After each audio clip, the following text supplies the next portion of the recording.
الحمد لله الحمد لله الحمد لله رب العالمين،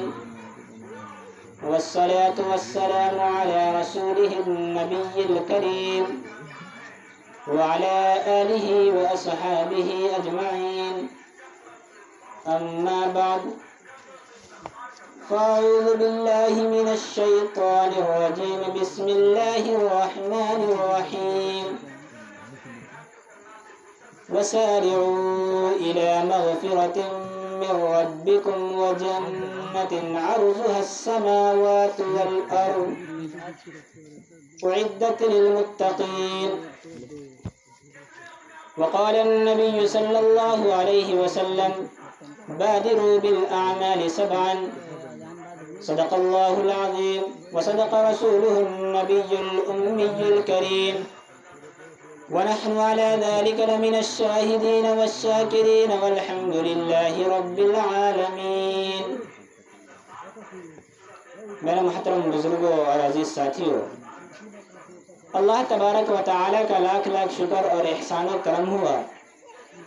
کہ اللہ تبارک و تعالیٰ نے ہم سبوں کو انسان بنایا. مزید کرم یہ ہوا کہ اللہ تبارک و تعالیٰ نے ہم سبوں کو امت محمدیہ صلی اللہ علیہ وسلم میں پیدا فرمایا. میرے دوستو، اللہ کے رسول صلی اللہ علیہ وسلم کی حدیث پاک جو خطبے کے اندر پڑھی گئی، یا اسی طرح سے قرآن کریم کی وہ آیت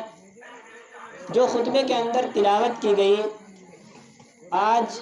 انہی دو مطلبوں سے اپنی تقریر کو اور اپنے بیان کو شروع کریں گے.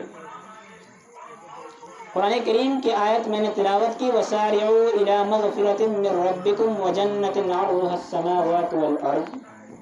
أُعِدَّتْ لِلْمُتَّقِينَ. اس آیت کریمہ کا مطلب یہ ہے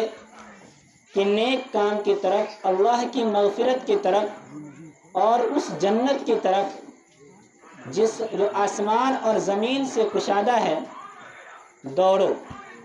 اس کی طرف بڑھو، مسارعت کرو، جلدی کرو. اعدت للمتقین، اور وہ جنت بنائی گئی ہے، تیار کی گئی ہے متقیوں کے لیے. میرے دوستو، مسارعت الی الخیرات، نیک کاموں میں جلدی کرنا، بھلائی کاموں میں جلدی کرنا، یہ پسندیدہ عمل ہے. دنیا کے جتنے کام ہیں، خواہ و منصب ہو، شہرت ہو، عزت ہو، پیسہ کمانا ہو، روپیہ کمانا ہو، دنیاوی جو بھی مال و دولت ہو، جو بھی منصب اور عہدہ ہو، یہ تمام کی تمام چیزوں میں جلدی کرنا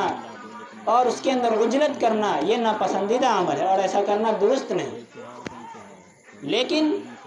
نیک کام ہے، دینی کام ہے، اس کام کے اندر عجلت کرنا، جلدی کرنا، اس کی طرف دوڑنا اور اس کام کو دوسرے سے پہلے اپنے آپ کو کرنے کی کوشش کرنا، یہ پسندیدہ اور محبوب عمل. اور شریعت میں اس طرح کے عمل کا ایک طرح سے وزن ہے. اس لیے نیکی کا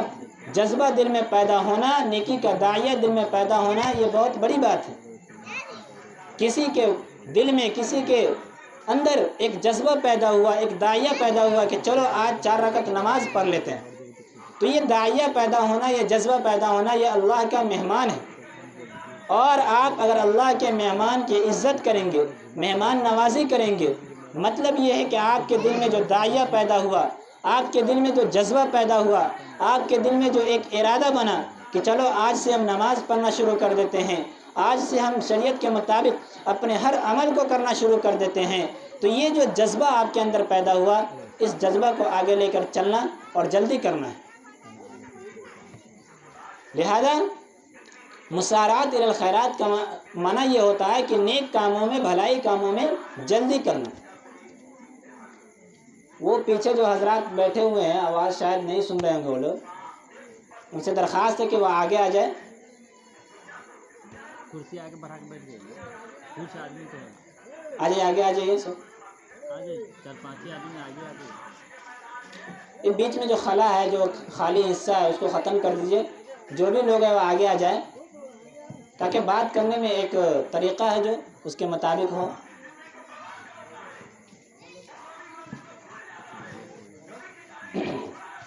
تو بات یہ چل رہی تھی کہ بھلائی کے کام میں، نیک کے کام میں آدمی جلدی کرے، عجلت کرے، اس لیے کہ ایسا ہو سکتا ہے کہ آج ہے کل نہ ہو۔ آج آپ کے دل میں ایک جذبہ پیدا ہوا، آپ نے کسی مولانا کا، کسی حافظ کا تقریر سنا، بیان سنا، اس سے آپ کے دل میں ایک جذبہ پیدا ہوا کہ چلو آج سے نماز پڑھنا شروع کر دیں، تو اس جذبہ کے تحت نماز شروع کر دیں۔ ایسا نہ سوچے کہ ابھی ہم بچے ہیں، جوان ہو جائیں گے تو پڑھیں گے، ابھی ہم جوان ہیں، بوڑھے ہو جائیں گے تو پڑھیں گے۔ نبی پاک صلی اللہ علیہ وسلم کو اسی کو اپنے حدیث پاک میں اس طرح ارشاد فرمایا، بادروا بالاعمال سبعا، 7 چیزوں کے آنے سے پہلے پہلے نیک کاموں میں جلدی کرو۔ پھر اللہ کے رسول نے آگے ارشاد فرمایا، فہل تنتظرون الا فقرا منسیا، کیا تم انتظار کر رہے ہو ایسے فقر و فاقہ کا، ایسے فقیری کا، ایسے محتاجی کا جو تمہیں بھلا دینے والی ہو؟ آج آپ کے پاس دولت ہے، شہرت ہے، عزت ہے، تو آج اگر آپ اللہ کے رسول اور اللہ کی اتباع نہ کریں گے، نماز نہ پڑھیں گے، روزہ نہ رکھیں گے، تو کل ہو کر آپ سے یہ دولت چھین جائے، آپ سے یہ دولت ختم ہو جائے، تو کیا گارنٹی ہے، کیا امید ہے کہ آپ کل ہو کر وہ کام کریں گے؟ اسی طرح سے اللہ کے رسول نے آگے ارشاد فرمایا، او غنى مطغیا، یا ایسے مالداری کا تم انتظار کر رہے ہو جو تمہیں سرکس بنا دے۔ بسا اوقات انسان کے اندر جب مال آتا ہے، جب اس کے اندر مالداری کی ایک کیفیت طاری ہو جاتی ہے، تو پھر وہ سرکش ہو جاتا ہے، اپنے پیسے کو، اپنے روپیے کو غلط چیزوں میں استعمال کرنے لگتا ہے، اس کے جو مصارف ہے اس مصارف سے ہٹ کر خرچ کرنے لگتا ہے، تو یہ شخص سرکش بن جاتا ہے۔ لہذا اس وقت انسان کے اندر تو اور بھی اس طرح کا داعیہ اور جذبہ پیدا نہ ہوگا کہ وہ نیک کام کرے۔ اس لیے ابھی اگر آپ کے اندر نیکی کا جذبہ پیدا ہو رہا ہے تو ابھی کر گزریے اس کام کو۔ اردو کے قاعدہ میں ایک بات پڑھی ہم لوگوں نے شروع میں کہ آج کا کام کل پر نہ ٹال۔ یہی بات ہے، جس وقت انسان کے اندر جو کام کرنے کی ایک کیفیت طاری ہو جائے اس کام کو فوراً کرنی چاہیے۔ اللہ کے رسول نے آگے اسی حدیث میں ارشاد فرمایا، او موتن مجہزا، یا تم ایسی موت کا انتظار کر رہے ہو جو اچانک آ جانے والی ہو۔ آج کل بہت سے حادثاتی موت ہوتے ہیں، ایکسیڈنٹ ہو، روڈ ایکسیڈنٹ، یا چلتے پھرتے چھت سے گر گئے تو آدمی مر جاتا ہے۔ تو اس لیے مرنے سے پہلے مرنے کی تیاری کی جائے۔ اسی کو اللہ کے رسول نے فرمایا، او موتن مجہزا، یا تم ایسی موت کا انتظار کر رہے ہو جو موت تمہارے پاس اچانک آ جائے اور تمہارے پاس موت کی کوئی تیاری نہ ہو۔ لہذا موت کے سلسلے میں یہ بات تو پکی ہے، خواہ وہ کافر ہو یا مسلمان ہو یا کسی بھی مذہب سے تعلق رکھنے والا ہو، دنیا کا کوئی بھی آدمی ہو، یہ نہیں کہہ سکتا کہ ہاں موت نہیں آئے گی۔ سب جانتا ہے کہ ایک نہ ایک دن دنیا سے چلے جانا ہے، ایک نہ ایک دن ہر جاندار کو موت کا مزہ چکھنا ہے، جیسے کہ قرآن کریم میں اللہ نے ارشاد فرمایا، کل نفس ذائقۃ الموت، کہ ہر نفس کو جس کے اندر اللہ تبارک و تعالیٰ نے جان ڈال دی ہے، اس جاندار کو ایک نہ ایک دن مرنا ہے، موت کا مزہ چکھنا ہے۔ اور موت کا مزہ چکھنا ہے، اب اس کی کیفیت الگ ہو جائیں گی۔ جس طرح سے انسان ہوں گے، انسان کے اندر اگر برا انسان ہے تو پھر اس کے موت کے اندر جو کیفیت ہوگی، اس کے موت کے اندر جو پریشانی ہوگی اسی اعتبار سے ہوگی۔ اور اگر نیک انسان ہے، اللہ اور اللہ کے رسول صلی اللہ علیہ وسلم کی اتباع کرنے والا ہے، فرما برداری کرنے والا ہے، تو پھر اس کی موت آسانی کے ساتھ آ جائے گی۔ اس کے بارے میں فرمایا جاتا ہے، جیسے کہ آٹے کے اندر سے کسی بال کو کھینچ لیا جائے تو کتنا اس کو تکلیف اسی بقدر جان نکلنے میں نیک آدمی کا ہوتی ہے۔ لیکن اگر کوئی اسی طرح سے گنہگار ہو، سرکش ہو، فاجر ہو، فاسق ہو، تو پھر ایک سوتی کپڑے کے اندر کسی کانٹے دار درخت کو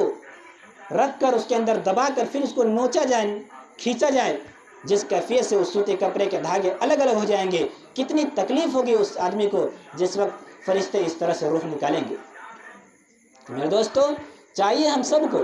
کہ موت کے آنے سے پہلے پہلے، سب کو معلوم ہے، سب کے اندر دل میں یقین ہے کہ ایک نہ ایک دن مرنا ہے، یہ کسی کے اندر طے نہیں ہے، اور اللہ نے یہ کسی کے لیے، سب کے لیے نہیں لکھ دیا کہ ہاں سب بڑھاپے میں ہی مرنا ہے، نہیں۔ آج کل آپ دیکھتے ہوں گے آپ کے ساتھی جو آپ کے ساتھ رہیں، آپ کے ساتھ کھیلے کودے، لیکن آج وہ آپ کے ساتھ درمیان نہیں ہے، وہ جوان نہیں تھے، وہ بچے ہی میں چل گئے۔ کوئی جوان ہے آپ کے ساتھی، وہ بھی چل گزرے، بوڑھے آدمی جا رہے، ہر طرح کے انسان دنیا سے اندر جا رہے، دنیا سے جا رہے ہیں۔ لیکن اللہ تبارک و تعالیٰ نے ایک عادت بنائے، ایک نظام بنایا تاکہ انسان اپنے اعمال کو اور اپنے اس آزمائش والی دنیا میں رہ کر اپنے تمام اعمال کو اچھی طرح کر کے، اللہ تبارک و تعالیٰ نے جس لیے جس کے لیے انسان کو پیدا کیا، جیسا کہ اس سے پہلے تقریر میں کہا گیا وما خلقت الجن والانس الا لیعبدون، کہ ہم نے جنات اور انسان کو محض عبادت کے لیے پیدا کیا، تو اس کے مطابق ہم اتر پائے۔ ہم آئے اگر یہاں عبادت کے لیے، اپنے آخرت کی تیاری کے لیے، مسلمانوں کے لیے تو یہ کہا ہے، بلکہ یہ حدیث پاک ہے کہ مسلمانوں کے لیے دنیا جیل خانہ ہے اور آخرت اس کے لیے جنت ہے۔ اس کے برخلاف جو کافر ہے،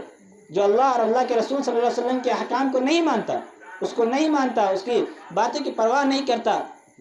انکار کر دیتا ہے، پھر اس کے لیے یہی دنیا جنت ہو جائے۔ ہم اپنی آنکھوں سے دیکھتے ہیں، بڑے بڑے ہندو ہے، کافر ہے، بڑے بڑے مالدار ہیں، عیش و عشرت میں رہتے ہیں، تو اللہ کے رسول نے فرمایا کہ ان کے لیے دنیا ہی جنت ہے۔ کل قیامت کے دن جب حاضر ہوں گے تو اس کے لیے کوئی وہاں پر پروگرام نہیں ہوگا، کوئی اس کے لیے نعمتیں نہیں ہوں گی، جہنم ہی جہنم ہوگا کافر کے لیے، مشرک کے لیے۔ قرآن میں خلاصہ طور پہ اللہ نے ارشاد فرما دیا ان اللہ لا یغفر ان یشرک بہ ویغفر ما دون ذلک لمن یشاء، جو شخص اللہ کے ساتھ کسی کو شریک کرے، کسی کو معبود مانے، تو اس کی مغفرت نہیں ہوگی۔ ہاں اگر اس دنیا کے اندر وہ توبہ کر لے، اس دنیا کے اندر اس سے توبہ کر کے معافی تلافی کر لے، تو التائب من الذنب کمن لا ذنب له کے تحت اللہ کے رسول صلی اللہ علیہ وسلم کی حدیث پاک ہے کہ گناہوں سے توبہ کرنے والا ایسا ہی ہے جیسا کہ اس نے گناہ کیا ہی نہیں۔ یا اسی طرح سے ایک حدیث میں اللہ کے رسول نے فرمایا کہ اگر کوئی کافر مسلمان ہو جاتا ہے تو پھر اس کے پچھلے تمام گناہ مٹ جاتے ہیں۔ تو دنیا کے اندر توبہ کرے گا تو توبہ قبول ہو جائے گی، لیکن مرنے کے بعد، حالت غرغرہ میں جانے کے بعد اگر کوئی توبہ کرے، اگر کوئی کافر مسلمان ہو یا کوئی مسلمان ہی تھا، بہت سے گناہ کر چکے تھے اور اس حالت میں جا کر توبہ کر رہا ہے، تو پھر توبہ قبول نہیں کی جائے گی۔ مرنے کے بعد تو کسی کے پاس فرصت نہیں کہ وہ نیک اعمال کر لے، اس لیے یہ زندگی ہے، یہ زندگی آپ کے لیے اعمال خانہ ہے، دار العمل کہا جاتا ہے اس دنیا کو، کہ اس دنیا میں آ کر، دار کے معنی گھر، عمل کے معنی عمل، یہ عمل کا گھر ہے، یہاں آ کر عمل کرنے چاہیے، نیک کام کرنے چاہیے، نماز پڑھنی چاہیے، روزہ رکھنی چاہیے، اسی طرح سے حج ادا کرنی چاہیے اگر آپ کے ذمے ہے، اس طرح سے بھلائی کرنی چاہیے، فقیروں کی مدد کرے، محتاجوں کی مدد کرے، جو آپ کے اڑوس پڑوس ہے اس کا خیال رکھے۔ شریعت کا یہی تو طریقہ ہے۔ لہذا اسلامی شریعت ایک ایسی شریعت ہے، ایک ایسی اہم شریعت ہے جو انسان کے ہر گوشے گوشے میں انسان کے ساتھ دیتی ہے۔ ایسا آپ کے زندگی کا کوئی گوشہ نہیں ہوگا جہاں پر شریعت کا کوئی نہ کوئی حکم آ کر ضرور آگے۔ آپ کسی موڑ پر پہنچ جائے، کسی بھی طرح کا عمل کر لے، کتنا ہی گناہ کر لے، کیسا بھی عمل کر لے، آپ کی شریعت وہاں بھی رہنمائی کرتی ہے کہ اگر آپ سے گناہ ہو جائے، انسان سے گناہ کا ہو جانا قابل تعجب بات نہیں ہے، لیکن اس گناہ پر جمے رہنا، اس گناہ کو نہ چھوڑنا اور اللہ کے سامنے توبہ استغفار نہ کرنا، یہ قابل تعجب بات ہے۔ اس لیے کہ انسان کی تعریف ایک طرح سے یہ کی جاتی ہے الانسان مرکب من الخطا والنسیان، کہ انسان کے اندر ایک خطا اور نسیان کی کیفیت ڈال دی گئی ہے۔ بھول چوک ہونا انسان کی فطرتی تقاضا ہے، گناہ کا ہو جانا فطرت کے اندر داخل ہے، لہذا یہ تعجب کی بات نہیں ہے، لیکن ہاں جب گناہ ہو جائے پھر اس پر جمے رہ جانا، اس سے توبہ نہ کرنا، یہ تعجب کی بات ہے۔ میرے دوستو، اللہ کے رسول نے حدیث پاک میں ارشاد فرمایا او موتن مجہزن، یا تم ایسی موت کا انتظار کر رہے ہو جو اچانک آ جائے، تمہیں اچک لے اور تمہیں نیک عمل کرنے کا موقع ہی نہ ملے۔ آگے اللہ کے رسول نے فرمایا یا ایسے او حرقن، یا ایسے بڑھاپے کا انتظار کر رہے ہو جو سٹھیا دینے والی۔ آدمی جب جوان ہوتا ہے، آدمی کے اندر طاقت ہے، قوت ہے، اس وقت اگر کوئی نیک عمل نہ کر پائے تو پھر کیا بوڑھے ہو جانے کے بعد نیک عمل کرو؟ اس وقت نہ نجاست کا طریقہ صحیح سے معلوم، نہ اس وقت پاک صفائی اچھی طرح سے کر سکتے ہیں، نہ آدمی کے اندر اتنی طاقت نہیں ہوتی، تو پھر ابھی جو آپ کے پاس وقت ہے، جو ٹائم ہے جوانی کا، اس جوانی کے عالم میں آپ نیک عمل کرے۔ مسارعات الی الخیرات کا معنی یہی ہے کہ بھلائی کی طرف تیزی سے دوڑ۔ اللہ کے رسول نے آگے ارشاد فرمایا اب الدجال، یا تم دجال کا انتظار کر رہے ہو کہ وہ آئے اور تمہیں بہکا ڈالے، تمہیں جہنم کی طرف کھینچ کر لے جائے، طرح طرح کے تمہارے سامنے وہ حربہ اختیار کرے جس سے تم دین اسلام سے پھر جاؤ۔ فشر غائب ينتظر، وہ غائب ہونے والی چیز میں سب سے بری چیز ہے جس کا انتظار کیا جاتا ہے۔ میرے دوستو، جو وقت ملا ہے اس وقت میں ہم نیک کام کر کے اپنے آخرت کو سنبھال لے، اپنے آخرت کو سنوار لے۔ پھر آگے اللہ کے رسول نے ارشاد فرمایا